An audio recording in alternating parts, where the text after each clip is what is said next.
Le pouvoir peut insidieusement transformer le cœur humain. Au départ, un dirigeant peut ne désirer que la victoire, puis il aspire à l'influence, puis à l'admiration. Mais avec le temps, le pouvoir commence à murmurer des choses dangereuses aux hommes. Tu es plus grand que les autres, tu mérites d'être adoré, tu n'as plus besoin de Dieu. Et dans toute l'Écriture, certains des souverains les plus puissants de la terre ont cru à ces murmures. Des rois entourés d'armées, des rois assis sur des trônes d'or, des rois craints par des nations entières. Un instant, ils parurent intouchables. Mais la Bible révèle sans cesse la même vérité glaçante. Aucune couronne ne peut protéger un cœur orgueilleux du jugement. Nabuchodonosor était le genre de dirigeant que l'on craignait même de loin. Quand ses armées se mirent en marche, les nations tremblaient. Les villes capitulaient avant même que la bataille ne commence. Et au centre du plus grand empire de la terre se tenait un homme, le roi de Babylone. Ses palais regorgeaient de luxe, d'imposantes murailles entouraient la ville. Des jardins d'une beauté à couper le souffle s'élevaient bien au-dessus du sol. Tout à Babylone respirait la puissance, et tout chez Nabuchodonosor respirait la grandeur, du moins à ses propres yeux. Des années auparavant, Dieu avait averti le roi par des songes, des avertissements contre l'orgueil, des avertissements contre le jugement, des avertissements que la grandeur humaine ne surpasse jamais longtemps celle du ciel. Mais la prospérité a cette capacité à rendre les avertissements lointains. Et un soir, Nabuchodonosor traversa lentement le toit de son palais royal. La ville s'étendait à perte de vue sous ses pieds. Des lampes à pétrole vacillaient sur les tours et les murs. La musique flottait dans les rues en contrebas. L'empire semblait éternel. Le roi s'arrêta. Et pendant un long moment, il se contenta d'admirer tout ce qu'il croyait lui appartenir. Peut-être que des souvenirs emplissaient son esprit. Des batailles gagnées, des royaumes conquis, des ennemis écrasés sous la puissance de Babylone. Finalement, le roi prit la parole à haute voix. « N'est-ce pas là la grande Babylone que j'ai bâtie par ma puissance et pour la gloire de ma majesté ?» Les mots résonnèrent fièrement dans l'air nocturne. Et puis, le silence. Pendant un bref instant, tout sembla inchangé. Le palais était toujours là, la ville scintillait toujours, le roi respirait toujours l'air de la grandeur. Mais le ciel avait tout entendu. Et avant même que la phrase n'ait fini de sortir de sa bouche, le jugement est arrivé. Le puissant souverain qui régnait jadis sur des empires perdit soudainement la raison. Non pas progressivement, non pas des années plus tard, immédiatement. Le roi qui régnait jadis sur les nations fut chassé des ordres. Ses vêtements royaux disparurent. Son trône s'évanouit derrière lui. La voix qui jadis commandait les armées devint le cri d'un homme brisé. Les jours passèrent, puis les semaines, puis les mois. La pluie trempait son corps dans les champs. Ses cheveux poussèrent longs et indisciplinés. Ses ongles s'épaissirent comme des griffes. Le souverain de Babylone errait comme une bête sous le ciel.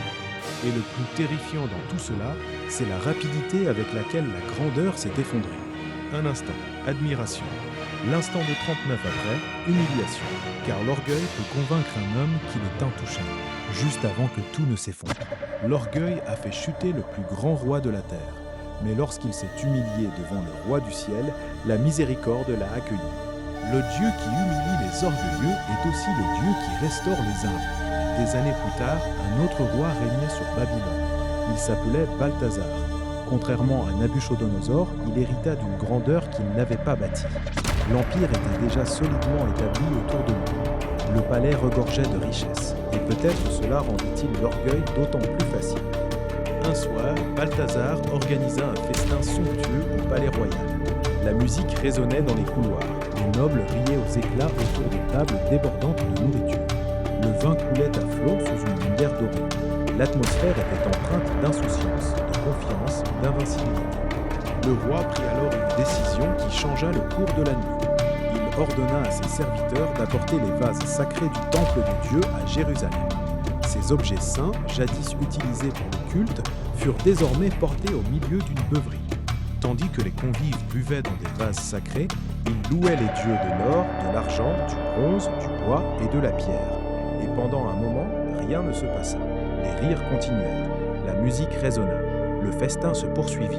Soudain, une main humaine apparut. Ni un homme, ni une ombre, juste une main. Et sous les yeux de tous les occupants du palais, elle se mit à écrire sur le mur. La musique s'arrêta net, les voix s'évanouirent dans le silence. Une à une, les tasses descendirent lentement dans la pièce. Personne ne bougea, personne ne parla. Le roi fixa le mur avec horreur. L'écriture dit que son visage pâlit. Ses genoux se mirent à trembler de peur. Quelques instants auparavant, Balthazar s'était moqué de ce qui était sacré. À présent, la terreur l'envahissait tout entier. Le roi appela désespérément les sages de Babylone.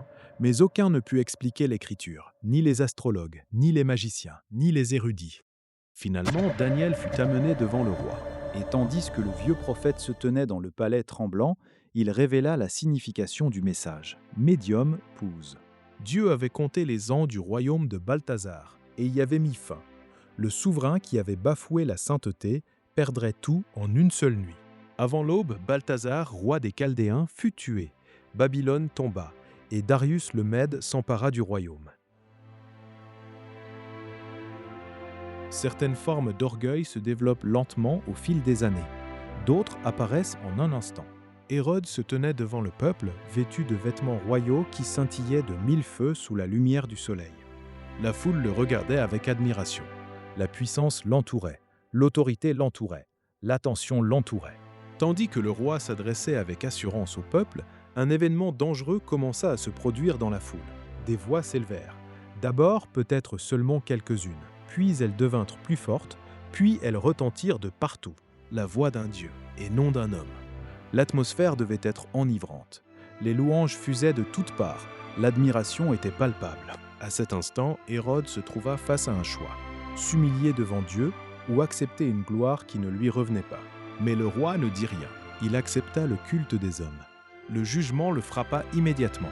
Les Écritures disent « Aussitôt, un ange du Seigneur frappa Hérode parce qu'il n'avait pas rendu gloire à Dieu. Les vers le rongeaient et il mourut. » Acte 12, 23. Médimaton. Le souverain, qui se tenait fièrement devant le peuple, s'effondra soudain sous le poids du jugement divin. Les applaudissements s'éteignirent, la gloire disparut.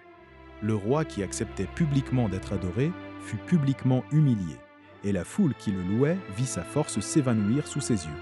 Un rappel poignant qu'aucun être humain ne devrait recevoir l'adoration qui appartient à Dieu seul. Le roi qui acceptait publiquement d'être adoré fut publiquement humilié et la foule qui le louait vit sa force s'évanouir. Dans toute l'Écriture, une vérité revient sans cesse. Dieu résiste aux orgueilleux, mais il fait grâce aux humbles. Dieu résiste aux orgueilleux. Non pas parce qu'il se réjouit de la destruction, mais parce que l'orgueil trompe lentement les hommes en leur faisant croire qu'ils peuvent le remplacer. Medium pause. Les empires s'élèvent, les rois se vantent, la fierté humaine s'accroît de génération en génération. Pourtant, l'histoire ne cesse de répéter la même leçon. Aucune puissance ne peut protéger celui qui se place au-dessus de Dieu. Medium pause. Car les couronnes se fanent, les royaumes s'effondrent. La force humaine disparaît, mais l'autorité de Dieu demeure immuable à jamais.